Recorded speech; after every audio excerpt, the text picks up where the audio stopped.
Covid ಅಕ್ರಮದ ಬಗೆಗಿನ ನ್ಯಾಯಮೂರ್ತಿ Michael Cunha ವರದಿ ಆಧರಿಸಿ ತನಿಖೆ ನಡೆಸಲು ಎಸ್ಐಟಿ ರಚನೆಯ ಬಗ್ಗೆ ಸಂಪುಟ ಸಭೆಯಲ್ಲಿ ತೀರ್ಮಾನ ಆಗಲಿದೆ. ಕೋವಿಡ್ ವೇಳೆ 700 ಕೋಟಿ ರೂಪಾಯಿ ಹೆಚ್ಚುವರಿ ಪಾವತಿ ಆಗಿರುವ ಬಗ್ಗೆ ನ್ಯಾಯಮೂರ್ತಿ ಕುನ್ಹಾ ವರದಿಯಲ್ಲಿ ಉಲ್ಲೇಖ ಆಗಿದೆ. ಕಿದ್ವಾಯಿ ಮಾಜಿ ನಿರ್ದೇಶಕ ಹಾಗೂ ಬಿಬಿಎಂಪಿಯ 29 ಅಧಿಕಾರಿಗಳ ಮೇಲೆ ಆರೋಪ ಕೇಳಿಬಂದಿದೆ.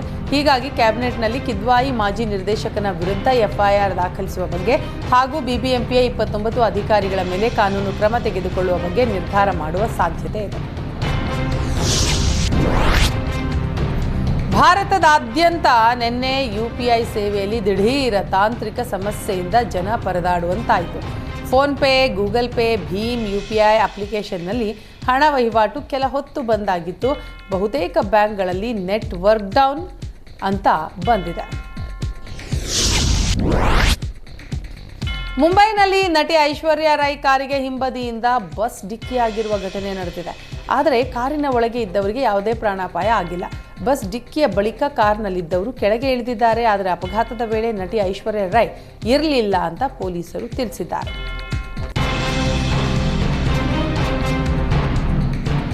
ಸಿಐಡಿ ಅಧಿಕಾರಿಗಳು ನನ್ನನ್ನು ಬಂಧಿಸಿಲ್ಲ ಅಂತ ಜಮಖಂಡಿಯ ಹೊಸ ಬಬಲಾದಿ ಮಠದ ವೇದಮೂರ್ತಿ ಶಿವರುದ್ರಯ್ಯ ಮುತ್ಯ ಸ್ಪಷ್ಟನೆ ನೀಡಿದ್ದಾರೆ.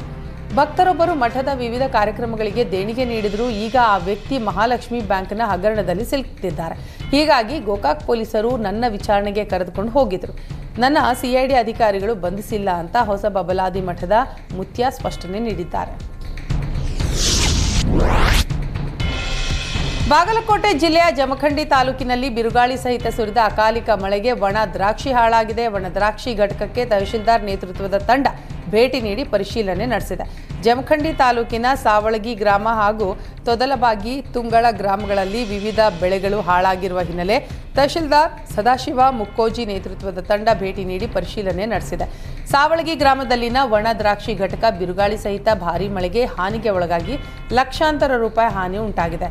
ತೊದಲಬಾಗಿ ತುಂಗಳ ಗ್ರಾಮದಲ್ಲಿ ಮೆಕ್ಕೆಜೋಳ ಸೇರಿ ಹಾನಿಗೆ ಒಳಗಾದ ವಿವಿಧ ಬೆಳೆಗಳನ್ನು ವೀಕ್ಷಣೆ ಮಾಡಿದ್ರು.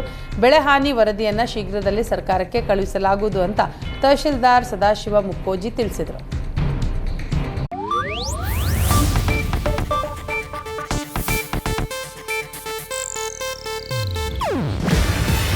ಇದು ಏಷ್ಯಾನೆಟ್ ನ್ಯೂಸ್ ನೆಟ್ವರ್ಕ್ ಪ್ರಸ್ತುತಿ.